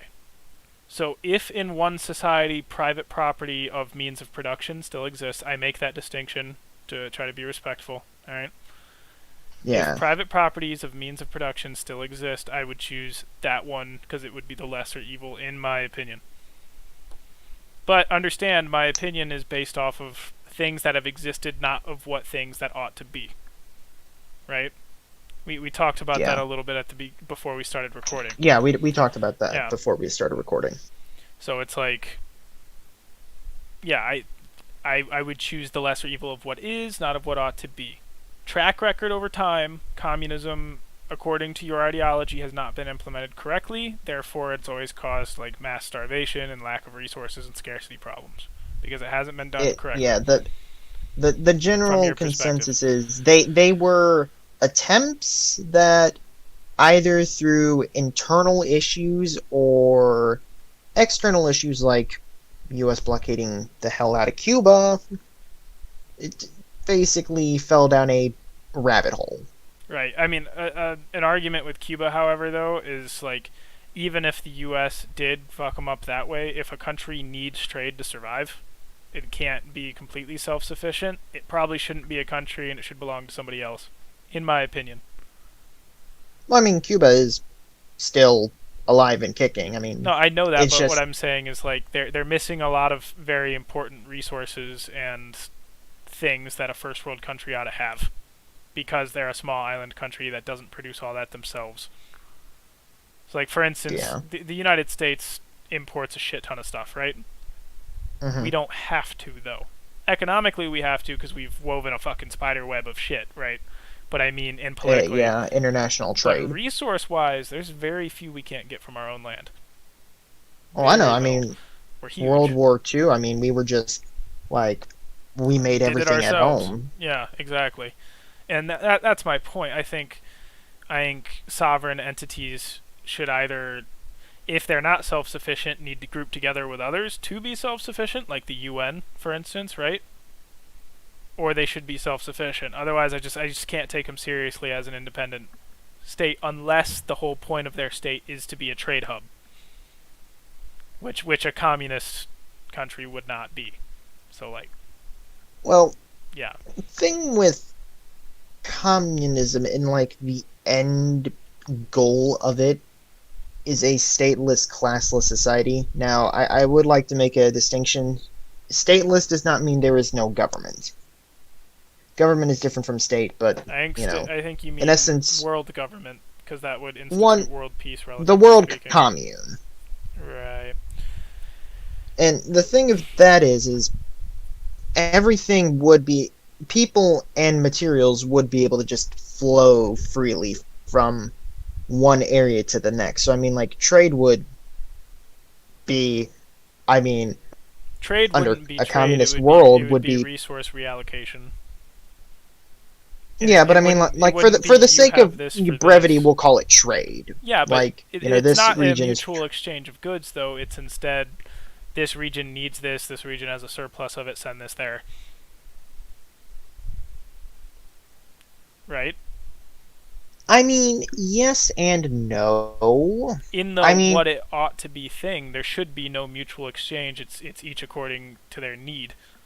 I mean, in reality, how it will probably play out is, there are going to be areas in the world that are net resource exporters, and then there are going to be areas of the world that are net resource collectors and turners into things, or consumers. I mean, that will be a thing. I mean, what what it ought to be is, like resources are, shipped around, but like, like the area that would be like Chad in Africa would be able to make, pretty much everything that it needed there. I mean, if they wanted to get, stuff made in the region of Europe, like Germany or something, they could. Mm-hmm. Because But I like, mean, yeah, in practicality, yeah, there would be areas of the world that would end up net exporting resources to yeah, areas but of the world, and in your what it ought to be utopian concept, right?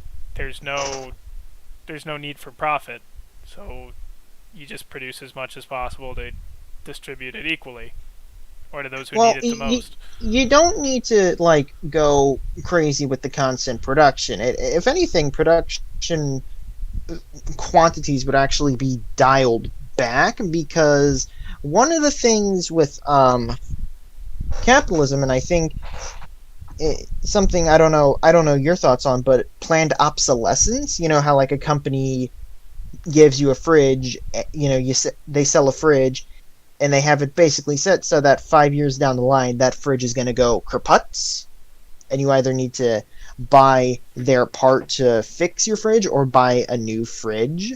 Mm-hmm. Well, that would be a thing that with a communist socialist society, um, we'd want to do away with. So it's like how like a fucking fridge from the '60s can still be working today just as well as a fridge made today, but in 5 years' time, the '60s fridge is still going to be running, but the fridge made today is not.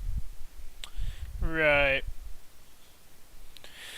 I understand your point to that. I do understand your point to that. However, to have everybody living in equally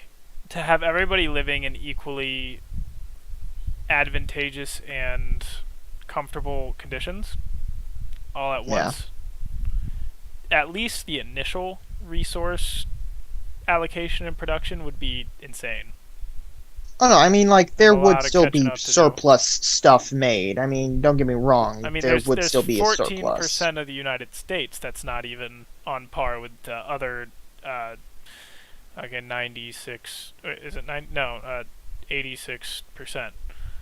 Right? Yeah. Like, that's you'd need to get them first, and that alone would be insane resource allocation.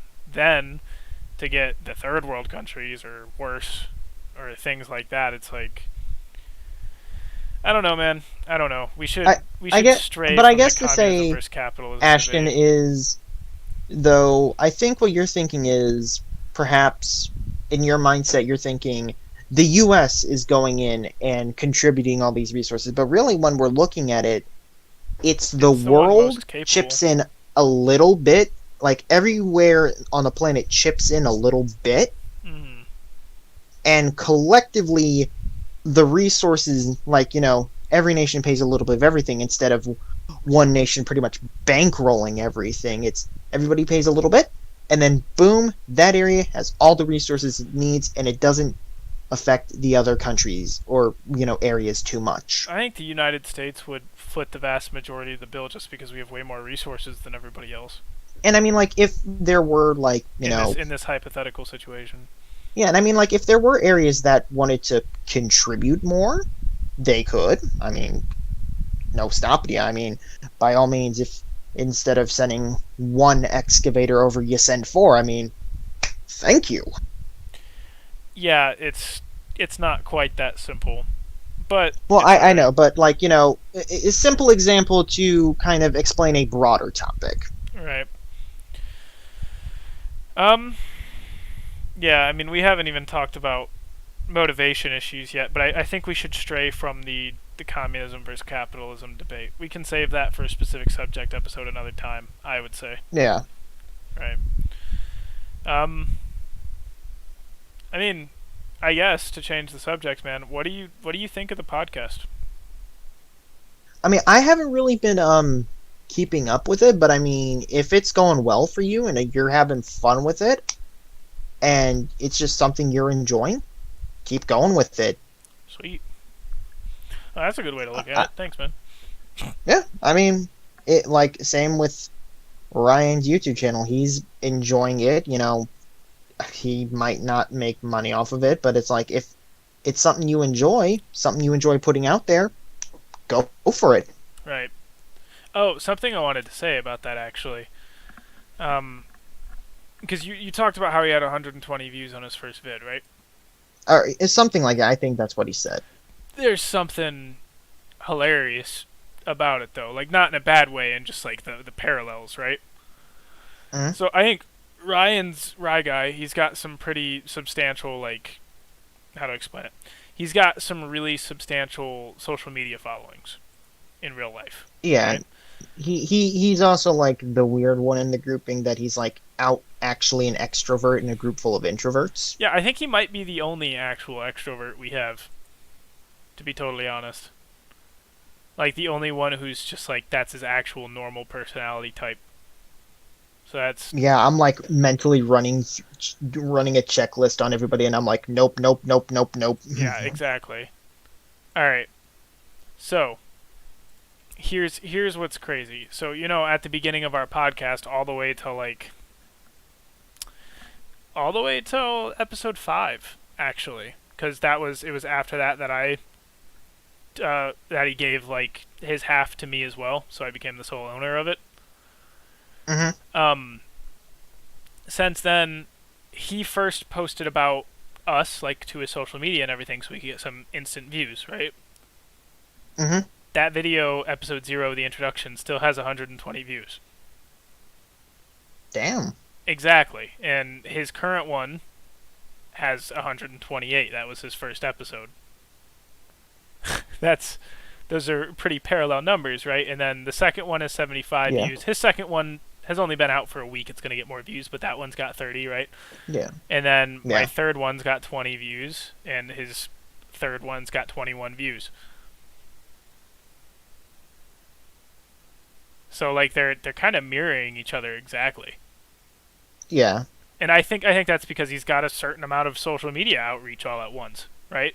And when you look at And also mine, just he has yeah. a crazy outgoing Oh, he personality. does. He does, especially for those initial that initial support off of social media. That was crazy, and it probably helps with the algorithm a lot too. He's hmm also producing a subject matter that's like way more in tune with what's going on right now than me, and way less Yeah, I spontaneous than me mean, too, right? But I mean, COD kids will always exist as long as COD is being oh, made. absolutely, for sure. And I think he's got like a really rambunctious personality too, so that could really work out for him at some point. Yeah, so it could work for the 12-year-olds on Adderall. Oh, for sure. Um, but then so episode two's got 20 views, that declined, right? Then my next one's got hmm 16. My next one's got 16, 17. We get to the first episode where I'm on my own. I come back a little bit. I get 26 views on that. Interesting. That was my social media and stocks and cryptos episode. That was during the Yeah, GameStop shit, so the algorithm worked for me a little bit, right? game stonks. Exactly. Then it drops down to 12, which is our Edenism episode. And that Yeah, turned more into a debate episode anyway. That was less about like theorizing about Edenism and more about like is it even achievable? But whatever. yeah. That got 12 views, and then I stay consistent from like 10 to 20 views, right? And then hmm I have I have my episode with Baron, and that's got 62 views It's the because fucking British it accent. is. It's the British accent and it's his social media following. So that upped me again, and then You add ain't me in getting any Badger's social episode. media clout from me, man. I ain't got shit for social media, You're and I am fine. liking it that way. You're fine, but I think because then I did a shooting the shit with Badger, right? And hmm now my normal view count is like 15 to 20 instead of 10 to 15. So like I got some more views, and I did get a few subscribers from Baron, so that's cool. Yeah, there you go. Yeah, but the parallels between me and Ryan's channel are very similar already, and I think people's social media following might be the driving factor for all of this. It could be. I mean, I know like one of the things that the Vanos crew did when they were up and coming is they bounced everybody back and forth from one another. So I mean, Right. Well, that's my like whole vision for our friend group. If we can all find a specific niche on YouTube, we can just bounce our subscribers back and forth between each other and start like a little a little conglomerate thing on YouTube.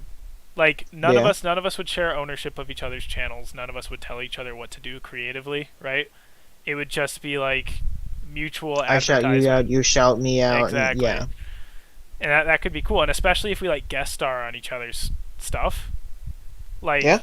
Like I haven't talked to Rai Guy about this yet, but like if he's ever on my podcast when I figure out what the fuck to talk about, I'll I'll plug him like I just did and then leave a link in the description. And if I'm ever in his episodes, it would be cool if you left a link for the 3 a.m. podcast.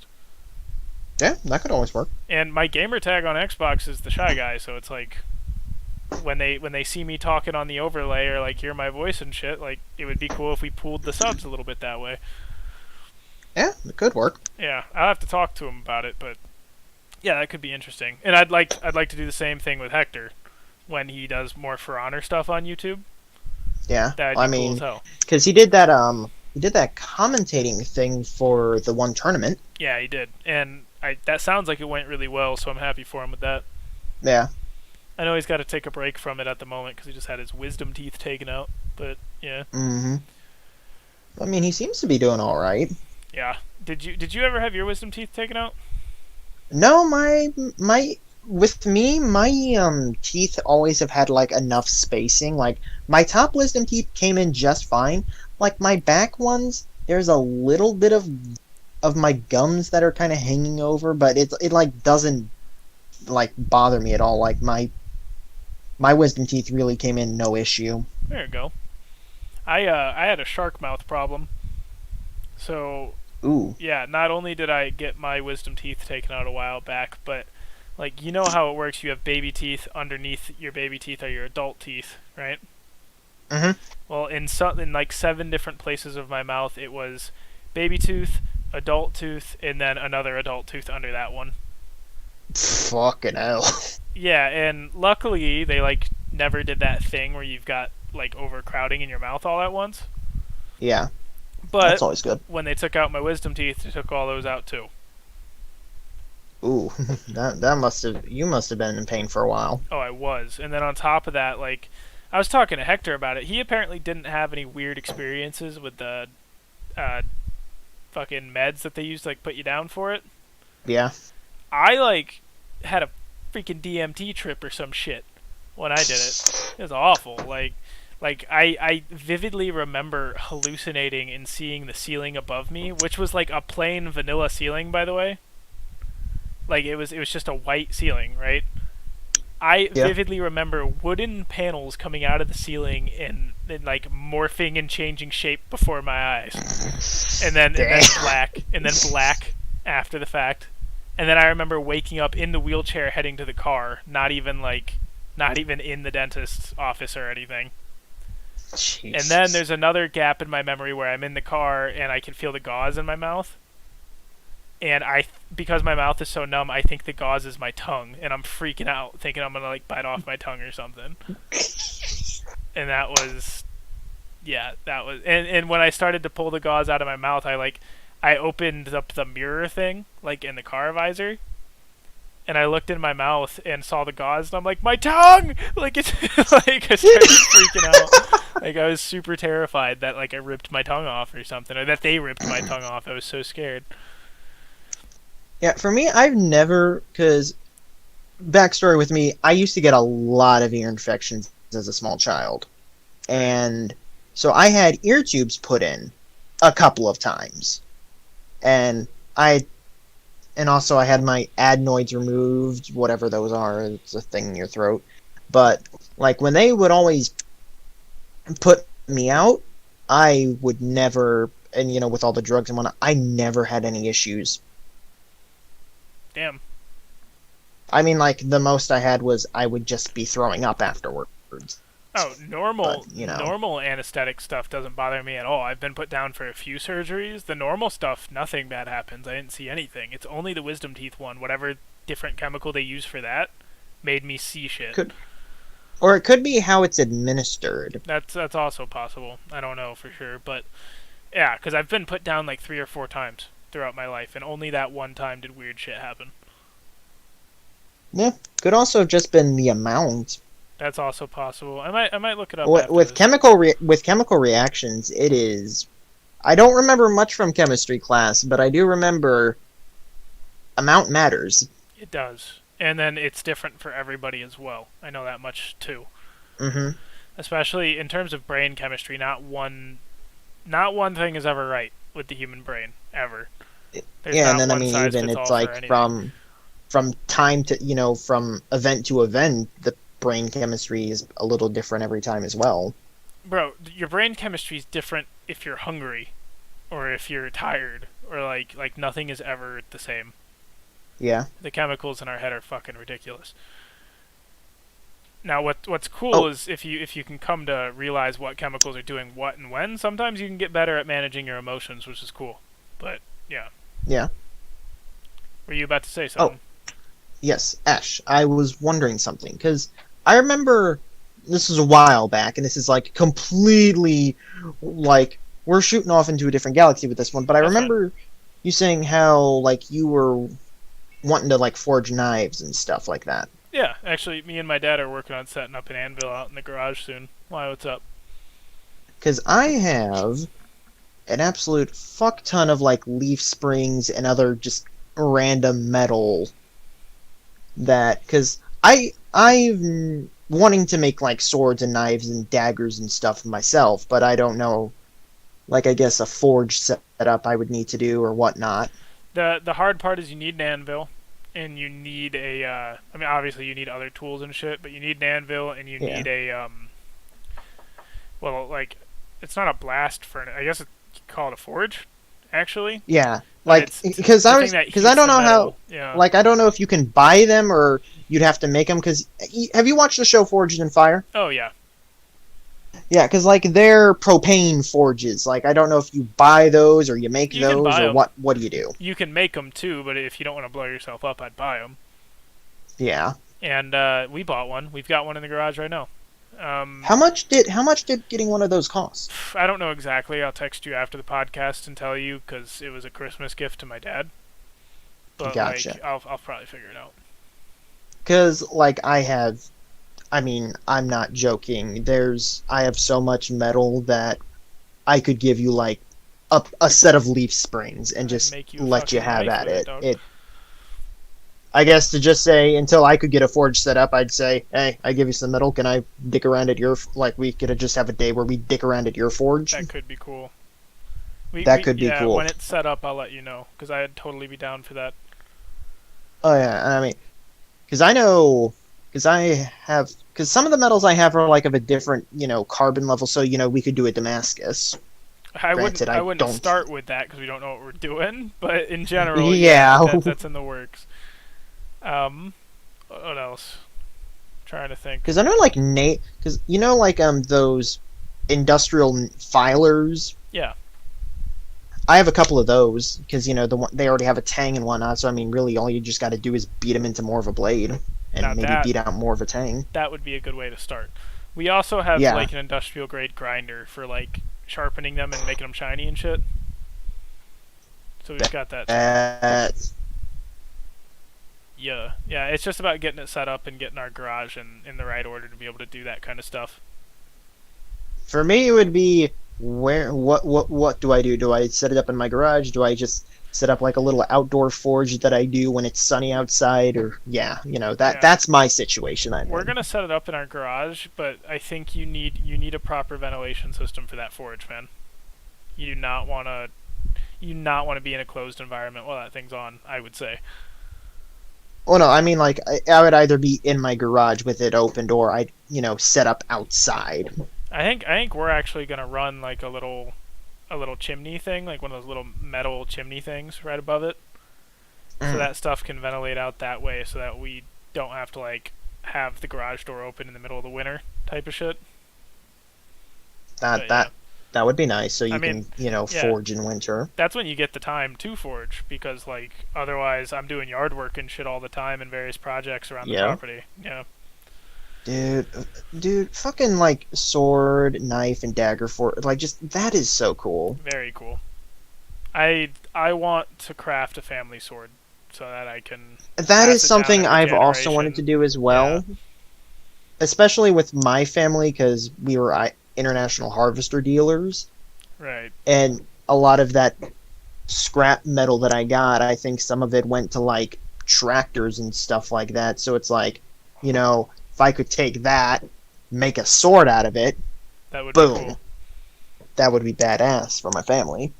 Yeah, I would etch. I mean, for a long time, I thought I was a Viking until that 23andMe test.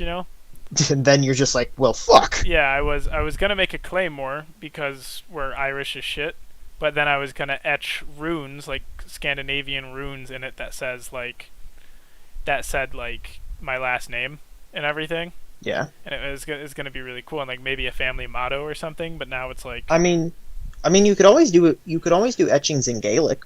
yeah, and that is something I've pondered, but I don't know yet. I don't even know if I'm gonna do a claymore anymore. I'm definitely gonna do a type of family sword though. It's gonna be cool. I'm excited.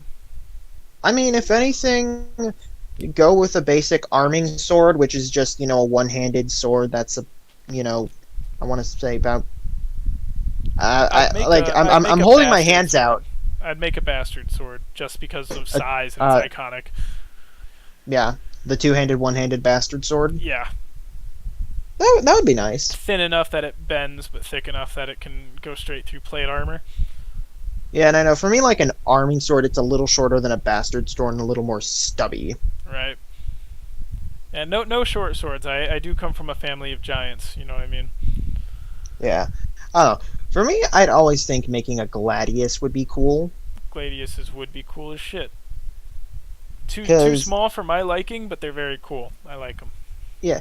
Well, the thing with a gladius is it's a hefty blade. Like, the thing with the Romans is, and they copied this from the ancient Iberians, but it's like, how it's designed, it's a good stabber, but also, if you're in the situation, because it's so heavy, you just toss that thing down and you will, like, chop somebody's arm off. Right. For those watching, this is a gladius sword. This is what the ancient Romans used on a regular basis. Hmm. They used this in a type of throwable pike in their shield Uh, walls. a pila. Yeah, a pila, whatever. I'm not Italian enough to say that shit, but yeah. Although then in the later Roman Empire, they switched over from the gladius to the cavalry sword, the spatha. How do you spell that? I might show that too. Spatha. SPA spatula. Sorry, that's just the first thing that auto populated for me. It's just Yeah. funny as hell. Oh, this is kind of cool. It's got like kind of got like a mid eastern twist to it a little bit. Yeah, Is I this when mean, they like, became the Holy depending Roman on where it Empire? was made in the empire. Yeah, Because, that's kind of cool. like, the spatha was always a longer sword, which is what was used by the Here for later the Roman viewers. Empire. There we go. And it wasn't as pointed as the gladius. Right. Because once again, like, end of the Roman Empire was kind of the start of the early medieval, so it's like, swords got longer and whatnot. Right. No, it's pretty cool. They Yeah, definitely lengthened it a little bit, which makes sense if it was a cavalry weapon. exactly. Yeah. Um. That might be it. This might be a good stopping point. We're almost at the 2 hour mark. Sweet. I like 'Cause having 3 hour I, long episodes, but normally those it depends on what I'm the shoot talking the about. shits are shorter. They can be a lot of the time. It depends on who I'm talking to as well. Like if we get really heated about something, you know what I mean? Which I Yeah. intentionally don't do with you because I like keeping it civil. Hmm. But right. Which, I mean, we get our plenty heated moments off the podcast Oh anyway. yeah. For those without context, me and Anthony spend like probably 25% of our Xbox Live time just debating philosophy and ideology. It annoys the entire fuck time. out of everybody else. Yeah, but everybody else goddamn leaves it. the party, and we just do that for like 3 hours till I gotta go to bed. Or we get bored and want to do something else. Yeah. Sometimes we call it just because we'll start running in circles. Because like, I'd say the vast majority of the time we start, we're gonna premise this, and then we'll probably end the episode. But Okay. me and you will get into these long-winded conversations and actually like cover a lot of ground and stuff. But eventually, it always gets back to the same argument. Your ideology doesn't support people with my psychology, and my ideology doesn't support people with yours. And that's normally what we get into. Yeah, and we usually, once we get to that point, we're like, okay, we've hit the wall. Let's cut it. We hit the wall, and it's really like, we would probably see this parallel in media more often if people with these kind of opinions could actually talk about it, but they don't. But I feel like you get crazy straw men in the media. Exactly. Like, I feel like this is the point everybody would get to in this conversation, which is why it's actually difficult to talk about. Not because one way is evil and one way is good, because it's not that black and white. It's because there's a really big like human nature debate under there that people never get to. Because it's always fucking Ben Shapiran or Voshian debate style stuff where nothing is really dug. You know what I mean? Like, it bothers me. Cause like, I mean, it can be annoying. Yeah, I mean, you got Joe Rogan, right, who's a very open-minded, very articulate, actually objective guy. He doesn't sit there and get into that kind of shit. Yeah, but I guess the issue you could say with Rogan is that he lets some stuff that really shouldn't fly. Like? Because he's so neutral at points. Well, he's a free speech advocate, Anthony. Yeah. He's gotta, I would do the same thing, regardless of whether or not I disagree. I wouldn't agree, you know what I'm saying? But, like, I gotta let people say their piece, regardless of how much I disagree. And I get that. Economically, I think your ideology's evil, dog. Dead ass. I don't think you're evil at all. But, like, I'm letting you spout whatever the fuck you want to spout. and you're one of my best friends. So it's like, yeah. And I know you definitely think my system, the way it generates classes and hierarchies, is evil as well. I get that. Indeed. So it's like, to defend Rogan there, he's gotta let people talk sometimes, even if they're crazy. I mean, yeah. And he does almost always have both sides on. So there's that too. True. And I mean, like, if he doesn't have both sides on for a podcast episode, it's the next episode he'll have the counter opinion on. Right. Or maybe not like the direct one, but it happens. It gets there. It balances itself out. And he's pretty liberal overall anyway. He's just libertarian about other things. But, yeah. Joe Rogan just wants to do his drugs and commentate for the MMA. In comedian. I think that's actually his favorite profession, is being a comedian. Yes, I believe Austin's actually going to go get to see him do a comedy skit in Vegas. Really? Yeah, I think it's him and Chappelle. Dude, that's awesome. Chappelle's hilarious. Have you watched very much of his stuff? I've seen some Chappelle stuff. That man, fucking funny, dude. Oh yeah. I just said that. That's getting edited. Great. Me and Photographer always, we watch that on Netflix all the time. It's great. Oh yeah, Chappelle has quite a few specials on Netflix. Yeah, hold up. With that, we could probably end the episode, though, if you're down. Yeah, because I'm kind of getting hungry, and like my mom called dinner like 2 hours ago. Oh shit! Sorry about that. I didn't know she called right at the beginning. No, it's fine. I think it was. It's something I can easily just like reheat. I think it was quesadillas, chicken quesadillas. Sweet. Sounds good. All right. Well, I will hop out of the call. I will be on the box after a bit, so if you want to catch up there or whatnot. You wanna tell them bye? Goodbye, all. Goodbye, everybody.